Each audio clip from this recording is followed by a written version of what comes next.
এটা হলো প্যারিসের সিতে। এখানে আগে রাজা বাদশাদের বিচার করা হতো। এখন হলো আজকে ছুটির দিন, অবশ্য একটু ঘুরতে বের হয়েছি। ওই যে আলো দিচ্ছে আইফেল টাওয়ারটা, ব্যস্তময় প্যারিস, নীরবতা। এটা প্যারিসের একটা ঐতিহ্যবাহী জায়গা, যেখানে অনেক ট্যুরিস্ট বিভিন্ন কিছু আসে।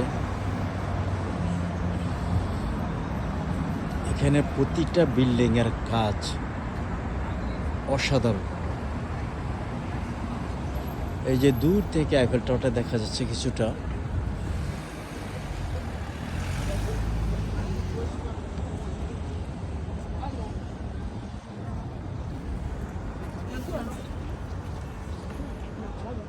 এটি অসম্ভব সুন্দর।